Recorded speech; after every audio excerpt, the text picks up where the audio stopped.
오늘 28일 수요일 출애굽기 13장 1절에서 22절까지 말씀 묵상하겠습니다.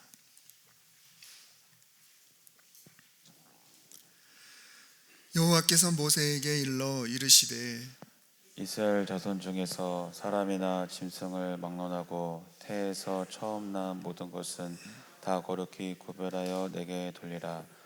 이는 내 것이니라 하시니라.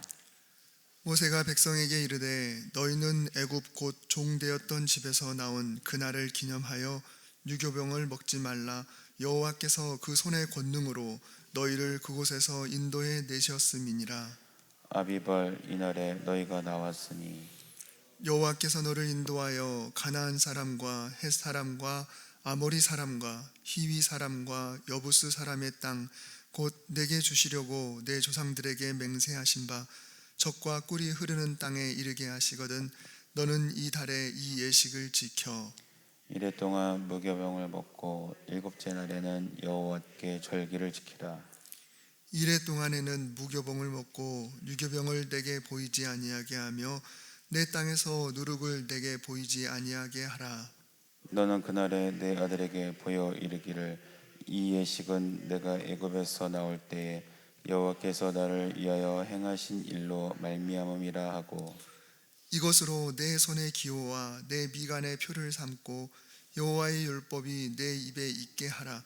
이는 여호와께서 강하신 손으로 너를 애굽에서 인도하여 내셨음이니 해마다 절기가 되면 이 규례를 지킬지니라. 여호와께서 너와 내 조상에게 맹세하신 대로 너를 가나안 사람의 땅에 인도하시고 그 땅을 내게 주시거든. 너는 태에서 처음 난 모든 것과 내게 있는 가축의 태에서 처음 난 것을 다 구별하여 여호와께 돌리라. 수컷은 여호와의 것이니라. 나귀의 첫 새끼는 다 어린 양으로 대속할 것이요 그렇게 하지 아니하려면 그 목을 꺾을 것이며 내 아들 중 처음 난 모든 자는 대속할지니라.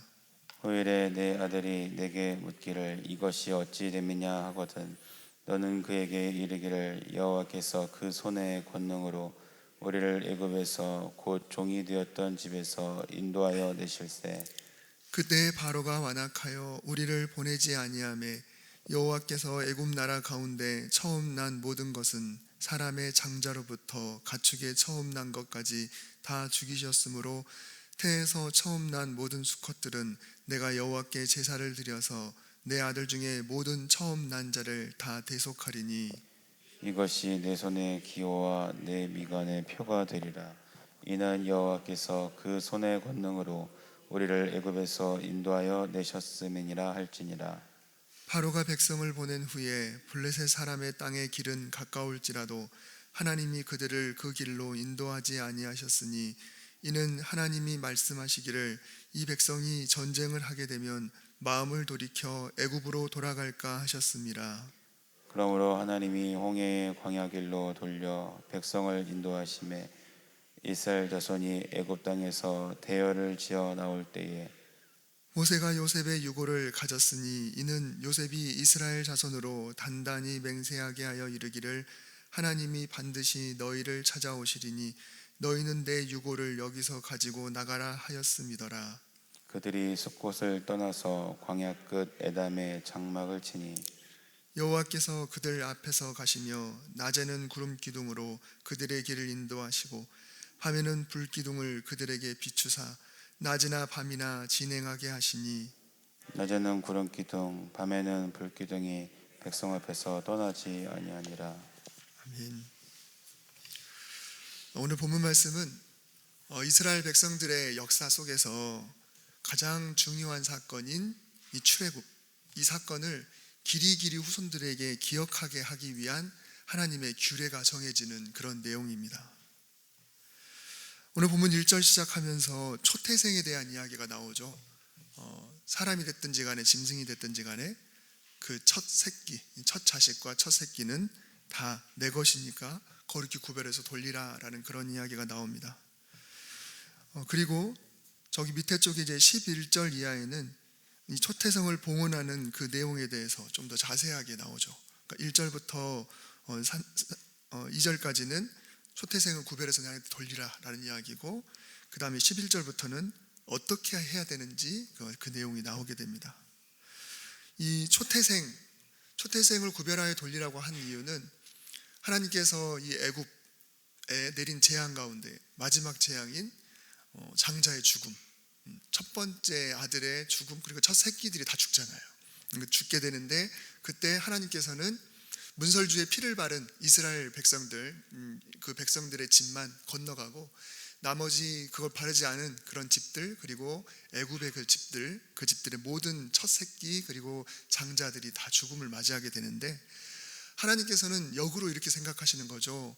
원래는 장자들이 다 죽어야 하지만 내가 너희들의 장자는 살려뒀지만 그들은 결국은 죽어야 되는 존재지만 내가 살려줘서 그거는 사실 그 주도권이 그리고 소유권이 나에게 있다라는 것입니다. 원래 다 죽어야 되는데 살려줬다. 그러니까 생사의 그런 주권이 당신께 있다는 겁니다. 그래서 그 모든 장자들은 하나님이 소유권이 있기 때문에 그들에 대해서는 그냥 막 살게 하거나 또 그 초태생 그 짐승들은 그냥 자기들의 삶을 누리게 하지 않고, 짐승들은 거룩히 구별해서 나한테 돌리고 죽여서 제사로, 그리고 아들들 같은 경우는 성별을 해서 사람이니까 죽이지는 못하지만요, 그렇지만 결국은 내 거다라고 그렇게 이야기를 하고 거룩히 구별해서 내게 돌리라라고 이렇게 말씀을 하셨습니다. 근데 성경에 보면 그러면 장자를 구별해서 나에게 돌리라라고 했으니까 그러면 아들들을 죽이지는 않지만 하나님께 돌린다라고 하면 도대체 어떻게 하는 건가 이렇게 고민할 수 있잖아요. 그러면 지금 아드님들을 두고 계신 분들은 한 번쯤 아마 생각을 해봤을지 모르겠어요. 그래서 어떤 분들은 큰 아들은 사명자가 되게 해야 되나, 혹은 주의 종이 되게 해야 되나, 이런 식으로까지 고민하면서 생각하는 분들도 계세요. 근데 그게 아니죠. 그게 아니고 어떤 그 가정에 예를 들면 우리나라도 제사는 누구에게 물려준다 이렇게 이야기하나요? 각 집의 제사는 누구에게. 그래서 1차적으로는 어떤 그 주도권, 하나님을 그 가문에서 그 집안에서 섬기는 그 주도권을 그 맞이가 이제 맞는 거죠. 1차적으로는 그렇게 생각할 수 있고요. 근데 성경에서는 보다 구체적으로 이야기를 하고 있는 게 있는데, 그게 뭐냐면 민수기 3장 12절에 보면 제가 적어왔는데요, 그대로 읽어드리겠습니다. 보라, 내가 이스라엘 자손 중에서 레위인을 택하여 이스라엘 자손 중에 태를 열어 태어난 모든 자를 대신하게 하였은즉 레위인은 내 것이라. 그리고 13절에 보면 이 첫째 아들을 이렇게 구별한 그 내용이 나옵니다. 다시 말하면 각 가정마다 첫째가 태어나면 그 첫째는 하나님께 돌려드려야 되지만 그 사람을 제물로 해서 하나님께 바칠 수 없으니까. 그 당시 고대 근동 문화에서는 그런 문화가 있었거든요. 실제로 첫째 아들을 짐승을 잡아서 신에게 올리듯이 실제로 첫째 아들을 그렇게 한 제도들이 있었어요. 그렇지만 그 정신은 하나님이 이 첫째는 내 거야 라고 했지만 그것을 레위인에게 대표를 시킨 거예요. 첫째 아들을 잡아서 제물로 드릴 수는 없기 때문에 하나님께서 태의 열매, 태어난 자들 중에 그 첫째를 다 대신해서 모든 지파들의 장자를 대신해서 레위인이라고 하는 한 지파를 그냥 통째로 그냥 택하신 거예요. 그래서 레위인들은 다른 직업을 하는 게 아니라 그 레위인 자체가 하나님의 일을 하는, 성소에서 하나님의 일을 감당하는 지파가 자체가 돼버린 거죠. 그래서 상징적으로 그렇게 하는 거죠. 진짜 첫째 아들을 하는 것이 아니라. 그렇지만 각 가정에 그것은 길이길이 전파하는 거예요. 첫째가 태어나면 나중에 교육시키면서 너는 하나님 거야. 너는 하나님 거야. 원래는 이렇게 해야 하지만 하나님께서 사람을 제물로 원하지 않으시기 때문에 이 수많은 12지파 중에서 레위 지파를 택하셨어. 그래서 그 레위 지파를 장자로 택하셔서 모든 지파의 대표로 한 지파를 택하셔서 그 지파를 하나님 일을 감당하게 하셨어. 하지만 마지는 원래 하나님 거야 라고 계속해서 교육을 시키는 거죠. 그렇지만 새끼들은 어떻게 합니까? 구별해서 하나님께 제물로 바쳐 올리는 그런 일들이 진행되게 되는 것이죠. 중요한 것은 이 맞이를 어떻게 하느냐가 중요한 게 아니에요. 하나님께서 어떻게 이스라엘 백성들을 애굽에서 건져내셨는가, 그 결정타가 이 마지막 재앙이었던 것이죠. 그런 의미에서 이제 3절 이하에 나오는 무교병, 그러니까 누룩을 넣지 않은 빵, 이것도 마찬가지입니다. 어떤 이들은 이 말씀을 누룩을 집어넣는 빵, 그래서 뭐 누룩은 뭘 이렇게 전의를 하게 되고 뭐 전염성이 있습니다, 이런 식의 이야기도 하지만 사실 성경에서는 그런 부분들을 이야기하지 않죠. 물론 신약 성경에 보면 바리새인의 누룩을 주의하라 라는 이야기를 해가지고 그 누룩이 얼마나 이렇게 조금만 세균만 있어도 전체를 이렇게 부풀게 하는가라고 하는 그런 것을 이야기하기도 했지만, 사실 이 무교절 자체에 나오는 이 빵은 이스라엘 백성들이 애굽을 나와야 될 때 얼마나 신속하게 빠져나와야 되는지. 근데 어찌됐건 어제 목사님께서도 말씀하셨지만 빠져나오는 게 보통 일이 아니잖아요.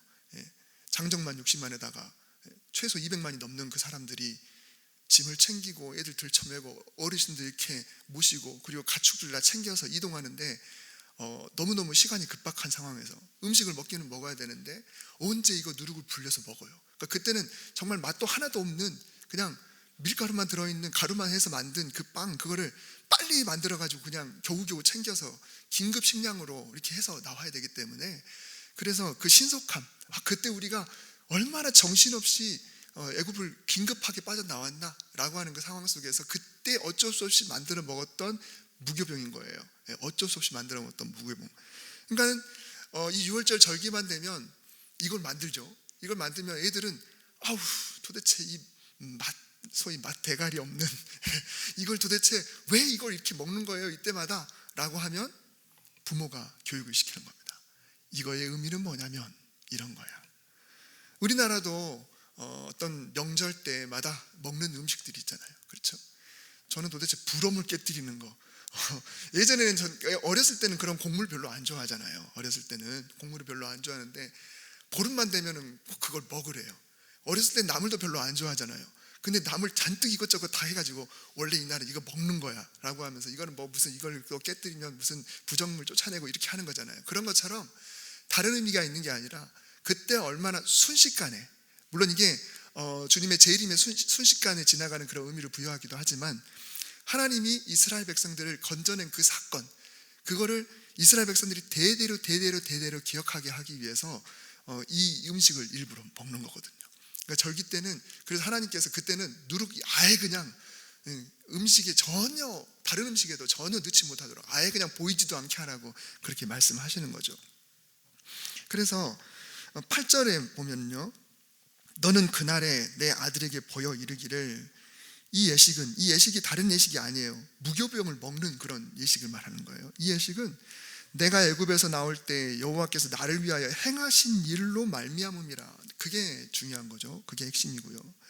그리고 아까 그 초태생을 잡는 그 내용도 쭉 오른쪽 위에 보면은 14절에 보면 후일에 내 아들이 내게 묻기를 이것이 어찌 됨이냐 하거늘 너는 그에게 이르기를 여호와께서 그의 권능으로 우리를 애굽에서 곧 종이 되었던 집에서 인도하여 내실세. 다시 말하면 마지를 구별한 이유는 뭡니까 도대체? 그리고 이때 우리가 누룩이 들지 않은, 부풀지 않은 이 딱딱하고 맛없는 이 빵을 먹어야 되는 이유가 뭡니까? 라고 하면 그것을 길이 후손에게 계속 전달을 해서 하나님이 우리에게 어떻게 하셨는가, 이거를 반드시 가르치라는 거죠. 끊어지지 않도록. 이게 핵심인 것이죠. 여러분, 이스라엘 백성들에게 있어서 최고의 사건, 절대 잊지 말아야 될 사건이 뭘까요? 늘 여기에서 출발을 합니다. 늘 여기에서. 그래서 후대에 어떤 이스라엘 백성들이 하나님을 등지고 휘청휘청하다가 선지자가 나타나서거나 혹은 사무엘이 나타나서거나 어떤 사사들이 나타나서거나 혹은 어떤 지도자들이 나타나서거나 설교를 하죠. 설교를 하면 대부분 여기서 출발을 합니다. 그 사건을 설교하지 않고, 그 당시의 사건을 설교하지 않고 대부분 하나님께서 우리를 어떻게 하셨는지 늘 출애굽 사건부터 시작을 합니다. 거기서부터 늘 교육을 시켜요. 근데 그게 왜 그럽니까? 우리는 지금 당장의 어떤 문제를 해결하는 것, 이것을 사실은 어떤 문제가 있으면 이 선지자가, 리더들이 그것을 가르칠 수도 있잖아요. 그렇지만 그거는 부수적인 것이고, 이 이스라엘 백성들의 정체성, 우리의 존재의 이유, 이스라엘 백성, 하나님의 백성으로서의 존재의 이유가 어디 있느냐, 바로 이 출애굽 사건부터 시작되는 거예요. 하나님이 사단의 영역 속에 있던 우리를 어떤 정말 급박한 그런 상황 속에서 10가지 재앙, 특별히 이 장자의 죽음을 통해서, 그리고 홍해를 건너는 이 이스라엘 민족적인 세례를 통하여서 하나님이 우리 백성들을 건져내셨다. 우리는 하나님께 건진받은 백성이다라고 하는 것, 여기서부터 정체성이 시작되는 거거든요. 그래서 그것을 그 리더들이 그 결정적인 사건이 있을 때마다 백성들을 교육시킬 때마다, 심지어 저 뒤로 가서 베드로도 스데반도 설교를 할 때 여기서부터 시작하잖아요. 이런 식으로 진행하는 거죠. 그러니까 우리가 있는 이유가 뭔가? 우리는 구원받은 백성들이다. 우리는 홍해를 건너 하나님으로부터 구원받은 백성이다. 늘 이것을 가장 중요한 가르침으로 여기고 있고, 잊지 말라고 대대로 교육시키는 겁니다. 이건 오늘날 우리에게 무엇을 이야기해 줍니까? 우리는 어떤 백성인가요? 구원받은 백성이잖아요. 그러니까 우리가 하나님을 생각하면서 우리가 신앙인으로서의 정체성, 제일 중요한 정체성은 뭐냐면 예수 그리스도의 십자가 보혈로 인해 구원받은 백성이라는 거예요. 이게 제일 중요한 거예요. 이게 복음이죠. 예, 그래서 우리는 구원받아서 죽을 수밖에 없는 백성들인데, 주님의 부활 승리하심을 통하여서 이제 사망 권세에 의해서 우리가 흔들리지 않고 우리는 승리하는 그런 백성으로 살아가는 것, 이게 바로 그리스도의 정체성이잖아요. 근데 다른 문제가 아니라 어떤 내 앞에 있는 어떤 하나의 사건 때문에 벌벌벌 하다가 주님이 그 사건을 이길 수 있게 해주셨어, 이거는 정말 우리 신앙의 어떤 정체성 속에 그게 일부거든요. 근데 제일 중요한 건 뭐예요? 네가 어떤 존재인가? 예수 그리스도의 십자가 보혈을 통하여서, 그 희생을 통하여서 구원받은 백성이라는 건, 이게 제일 중요한 거죠. 그래서 이게 우리가 기억해야 될 거, 우리가 하나님을 믿어야 될 이유, 우리가 하나님의 백성의 가장 그 증거, 제일 중요한 이유가 바로 이거라는 것이죠. 이거를 계속 가르치라는 거죠. 그러니까 우리는 후손들에게, 그리고 어떤 교회의 믿음의 후손들에게도 제일 중요한 건 우리는 구원받은 백성이다. 복음. 그래서 복음보다 더 중요한 가르침은 없는 것입니다. 자녀들이 물어볼 때마다 이거 왜 그렇게 하는 거예요? 이거는 우리가 어떤 민족이기 때문에 그래. 우리는 구원받은 백성이야. 우리는 예수 그리스도의 십자가의 은혜를 입었어. 우리는 하나님의 그 놀라운 사랑으로 인해서 거듭난 존재들이야. 우리가 사단의 영역 속에 있다가 이제 하나님의 영역 속에 들어간 그런 백성들이야. 이게 제일 중요한 거예요. 교회 다니면 부자 됩니다. 교회 다니면 문제 해결됩니다. 이게 아니에요. 이게 아니고 예수 그리스도를 믿어야 우리는 구원받습니다. 그래서 복음이 우리가 전해야 될 유일은 아니겠지만 가장 중요한 메시지가 되는 것이죠. 그래서 이스라엘 백성들은 계속해서 이거를 교육시키는 겁니다.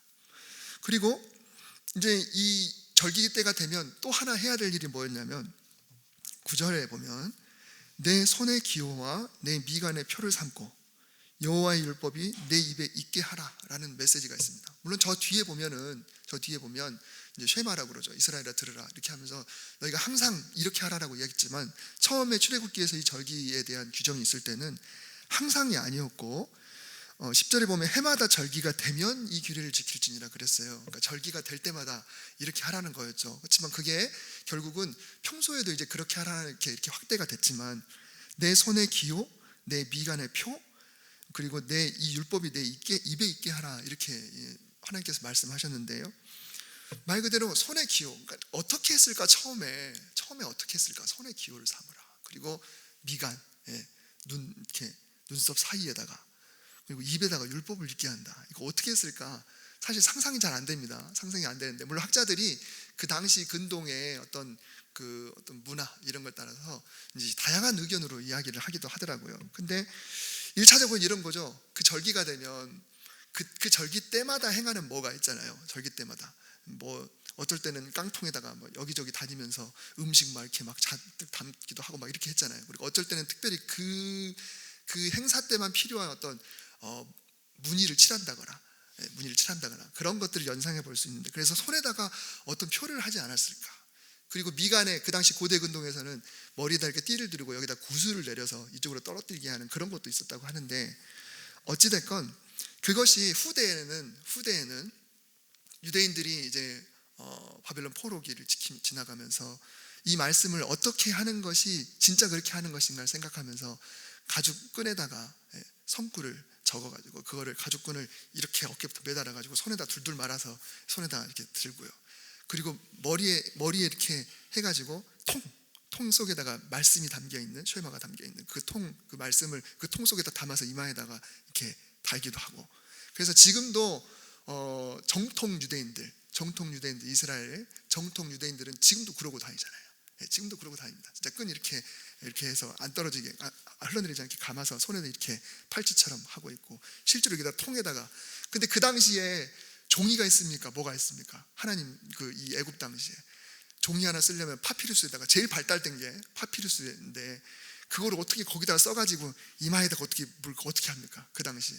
그래서 그때는 과연 어떻게 했을까? 이제 학자들이 다양하게 상상을 하고 아마 이랬지 않았을까 이렇게 하지만, 중요한 거는 뭔가요? 이 정신이 중요한 거죠. 정신이. 손에, 그리고 미간에, 그리고 입. 여러분 이거 뭘 이야기할까요? 손은 행동을 상징하겠죠. 손은 뭘 하더라도 내가 하는 것. 그리고 미간은 뭘 상징할까요? 이거 우리의 생각을 상징하는 겁니다. 생각을. 그리고 입은 뭔가요? 내 말을 말하는 거죠. 내 말을. 그래서 시편 1편에 보면 복 있는 사람이 세 가지를 하지 않죠. 악인의 꾀, 그리고 길, 그리고 오만한 자의 자리. 그죠?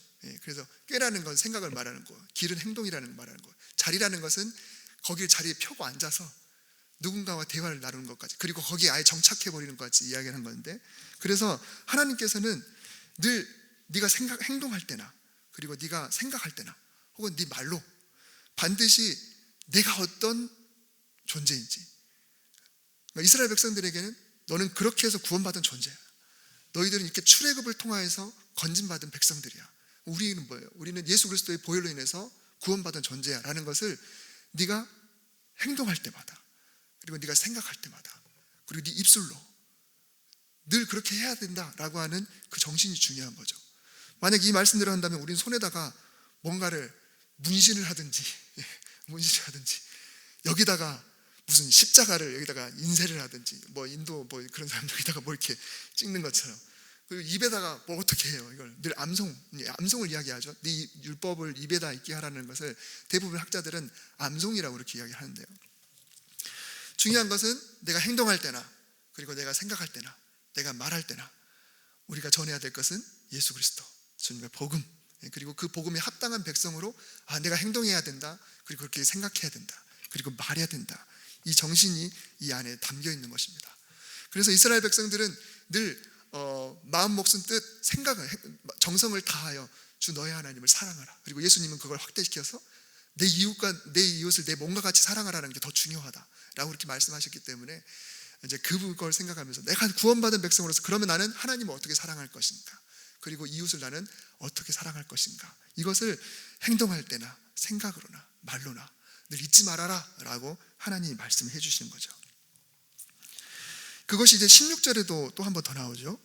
오른쪽에 보면 이것이 내 손의 기호와 내 미간의 표가 되리라. 이는 여호와께서 그 손의 권능으로 우리를 애굽에서 인도하여 내셨습니다. 이게 핵심인 거예요. 그렇게 한 이유가 뭐냐? 결국 하나님이 우리를 인도하여 내셨다. 애굽으로부터 건져내셨다. 사망에서 생명으로, 우리를 죽음으로부터 영생으로. 그래서 주님의 그 십자가, 그걸 절대 잊지 말아라라고 하는 그 정신이 이 속에 있는 것입니다. 그거 잊지 말고 살라는 거예요. 그래서 우리가 다른 어떤 세상의 문제보다도 제일 중요한 것은 내가 과연 구원받은 백성으로 살고 있는가, 이것이 제일 중요한 거죠. 이것을 잊지 않는 삶을 살아가셔야 하는 것입니다. 이제 17절 이하에 광야 길에 대해서 나옵니다. 원래 블레셋 17절에 보면 바로가 백성을 보낸 후에 블레셋 사람의 땅의 길은 가까울지라. 이건 무슨 말이냐면 홍해를 건너서 북쪽으로, 그러니까 지중해 해변을 따라 쭉 가면 블레셋 영토인 가자 지역, 가사라고 그러죠. 가사, 성경에 보면 그 지역을 통해서 가나안 땅에 들어가면 최단거리예요. 그러면 그 많은 백성들이 움직인다고 해도 그렇게 많은 기간이 걸리지 않습니다. 근데 그렇게 가게 되면 블레셋은 굉장히 강하잖아요. 여러분 아시다시피 이스라엘 백성들이 가나안 땅 정복을 할 때도 정복을 제대로 못했죠. 훗날 다윗 때도 제대로 정복을 못했잖아요. 그렇죠? 다윗 때도 골리앗 아시죠? 근데 블레셋 족속이잖아요. 그러니까 가자마자 그 엄청난 강대군들을 만나게 되면 이스라엘 백성들이 마음을 돌이킬 것 같은 거예요. 후회할 것 같아요. 우리는 군인도 아니고, 물론 애굽이 백성들이 출애굽할 때 앞부분에 우리가 큐티할 때 보면은 군대라는 표현을 썼어요. 원래는 백성이라고 했다가 군대라는 표현을 썼습니다.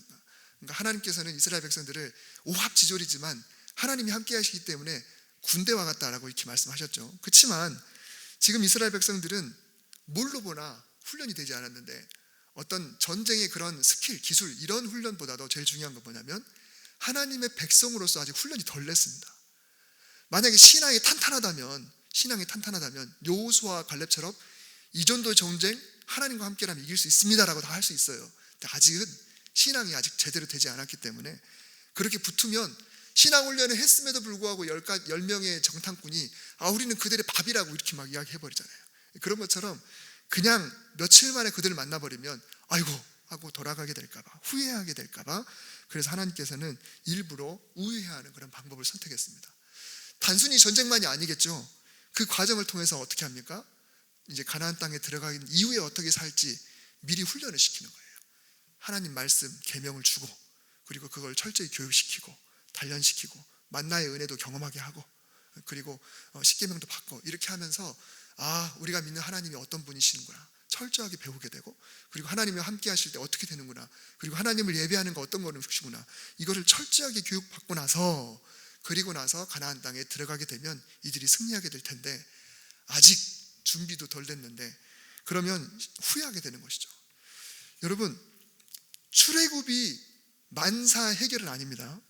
그러니까 우리가 구원받은 백성이라는 것이 우리에게는 능력이 되지만 그것이 우리 일상생활 속에서의 만사 형통은 아닌 거예요. 그렇게 믿고 나아갔다가는 블레셋 같은 문제를 당하게 됐을 때 오히려 신앙을 후회해버리는 수가 있습니다. 어떤 분들이 그렇잖아요. 신앙생활 시작하면서 이제 나도 교회 가면 뭔가 다 풀리겠지 라고 했다가 턱하니 어떤 문제를 경험하게 되면 내가 괜히 교회 나왔나 이렇게 되는 거잖아요. 그렇지만 신앙생활을 통해서 내가 구원받은 백성이라는 게 의미가 무엇인지를 계속 깊이 묵상하고 진짜 깨닫게 되고, 그리고 신앙이 점점 단련되고 말씀을 알고, 그리고 지혜를 얻게 되고 지식도 쌓이게 되고 하나님을 경험하다 보면은 나중에 초신자 때 겪었던 똑같은 문제를 나중에 겪어도 어떡합니까? 이겨나가잖아요. 그럴 때는 신앙을 후회하지 않습니다. 오히려 내가 하나님을 믿지 않았다면 어떨 뻔했어. 이랬을 때 10중 8구 내가 넘어졌을 텐데. 우리가 신앙생활 하면서 내가 신앙생활 하는 것을 후회하는 사람이 돼야 될 것인가, 아니면 신앙생활 하지 않던 세월이 너무 후회가 된다, 전자가 돼야 될까요? 후자가 돼야 될까요? 당연히 후자가 돼야 되죠. 내가 하나님 안 믿었으면 어쩔 뻔했어. 그래서 하나님께서는 이들이 마음을 돌이켜 애굽으로 돌아가지 않게 하기 위해서 아직은 때가 아니구나, 그래서 이들에게 돌아가는 길을 선택을 하셨던 겁니다. 여러분, 신앙생활 한 것이 절대로 후회가 되면 안 됩니다. 인생의 종착역에서 더군다나 더 그러시면 안 됩니다. 내가 뭐 하려고 내가 이 꼴 보려고 내가 신앙생활 했나 이러시면 안 됩니다. 내가 하나님을 안 믿었더라면 어쩔 뻔했어. 늘 이것이 우리에게 고백이 되어져야 되는 거거든요. 이제 19절에 요셉의 유골 이야기가 나오는데요, 이거는 그 지파 대대로 유언으로 내려왔던 것 같아요. 400년이 넘었잖아요. 400년이 넘도록 유언이 이어진다? 이건 보통 문제가 아닙니다. 여러분, 증조할아버지, 고조할아버지 무슨 이야기 했는지 아세요? 모르시잖아요. 잘 모르잖아요. 그들의 유언이 뭐였는지 아십니까? 잘 모르잖아요. 근데 그 유언은 계속해서 지켜졌는데, 요셉이 이스라엘 자손에게 단단히 맹세를 시켰어요. 후손들에게. 그래서 하나님이 반드시 너를 찾아오시리니, 여러분 이 말씀에 여러분 은혜 받으시기 바랍니다.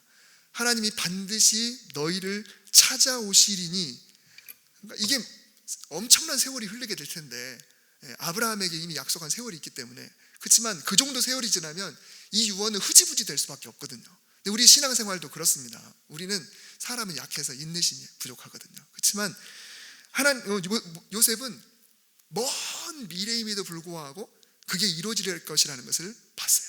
그래서 히브리에서 나온 것처럼 믿음이 바라는 것의 실상이라고 그랬잖아요. 그러니까 자기는 먼 미래 내가 소망한다, 그거를 아예 그냥 지금 현실로 그냥 선포해요. 아브라함도 장차 이루어질 것을 믿음으로 바라보면서 믿음으로 죽었다고 히브리에서 이야기했죠. 그런 것처럼 우리도 미래지만 이루어지지 않을 것 같지만 그러나 그것을 믿음으로 보는 겁니다. 하나님은 반드시 너희를 찾아오시리니. 그래서 어떤 분들은 내 자식이 정말 주님 앞에 돌아와야 되는데 주님 제때에 볼 수 있으면 볼 수 있게 해주세요 라고 하지만 못 보실 수도 있잖아요. 그렇지만 내가 기도할 때 하나님께서 내 기도를 들으시린다 그러면 어떤 방법, 내가 내 생애에 못 보더라도 하나님이 어떤 사람을 어떻게 붙이든지 간에 분명히 교회 나오게 해주실 거야 라고 하는 그런 믿음이죠. 그런 걸로 선포하는 거죠. 내가 못 보더라도 하나님 우리 가정을 지금 이렇게 보여도 분명히 들어 쓰실 거야. 아무리 봐도 얘는 하나님도 못 믿게 하실 것 같은 그런 느낌이 들어 라고 포기하는 것이 아니라 믿고 의지하면서 먼 미래를 바라보고 선포하는 거죠. 21절 이제 마지막 단락, 불기둥과 구름기둥이 드디어 등장을 하는데, 여러분 이거 엄청난 초자연적인 일이잖아요. 기적이잖아요.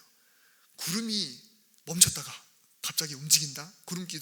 구름기둥이라고 표현하면 오늘날 구름기둥을 가장 상징적으로 볼 수 있는 거 어떤 회오리 바람 이런 걸 것 같은데, 제가 실제로 못 봐서 뭐라고 말씀 못 드리겠어요. 제가 구름기둥, 불기둥을 본 적이 없어가지고 뭐라고 말씀 못 드리겠는데 상상만 많이 하게 되죠. 근데 하나님께서 구름기둥을 이제 어느 순간 등장을 시켜주셔서 보여주는데, 그게 멈추면 이스라엘 백성들도 정지, 그게 움직이면 이동, 이렇게 되는 거예요. 밤에 불기둥이 있으면 한밤중이더라도 불기둥이 움직이면 가야 되는 거예요. 멈춰 있으면 멈추는 거고, 이렇게 되는 거죠. 얼마나 신앙생활이 편할까요? 그렇죠? 굉장히 편하죠. 얼마나 편할까요? 근데 하나님은 이렇게 이런 걸 보여줘야만 편하게 움직일 수 있는 수준의 성도들에게는 그렇게 해주실 필요가 있는 거죠. 그렇지만 그렇다는 것은 곧 신앙의 수준이 그만큼 약하다는 이야기예요. 하나님께서는 이스라엘 백성들이 가나안 정복할 때는 더 이상 그거 필요 없잖아요. 이제는 훈련도 받고 이제 한 세대가 다 세상을 떠나고 다음 세대는 여호수아와 더불어 그냥 강하게 무장한 백성들인데 그들은 그렇게 이동을 하는 거죠. 하나님께서 우리에게도 이렇게 해주십시오, 우리도 그러면 얼마나 좋을까 이렇게 생각할 것이 아니라, 이들은 이래야만 그래도 갈 수 있는 사람들이거든요. 어린아이와 같은 신앙. 하나님이 계속 그게 필요하다면 가나안 땅에서도 그렇게 해주셨어야죠. 그렇지만 하나님은 뭘로 움직이십니까? 말씀으로 움직이는 겁니다. 가나안 정복 후에는 말씀으로 움직이는 거예요. 그러니까 우리는 어떤 기적과 표적을 통해 움직이는 성도가 아니라 말씀으로 움직이는 성도입니다. 이제는 그 주신 그 계명을 통해 이스라엘 백성들이 움직이는 것처럼 우리는 말씀으로 움직이는 성도거든요. 그게 성숙한 신앙이고 그게 바른 거죠. 그래서 우리는 늘 하나님 말씀에 기대고 늘 말씀을 의존해야 합니다. 하나님이 표적 좀 보여주세요. 그러면 약한 신앙이죠. 하나님 이 말씀을 깨닫게 해주세요. 이게 중요한 거죠. 그래서 오늘도 정말 많은 내용이 이 안에 담겨 있었지만은 반드시 우리가 기억해야 할 것, 반드시 기억하고 내가 구원받은 백성으로서 정체성으로, 그리고 또 신앙을 후회하지 않는, 내가 불신앙을 오히려 내가 왜 그랬을까라고 하는 것을 후회하는 그런 성도, 그리고 늘 후손들에게 복음을 전파시키고 하나님 말씀대로 믿음을 선포하고 이렇게 소망하면서 오늘 하루도 승리의 하루를 살아가시기를 주님의 이름으로 축복합니다.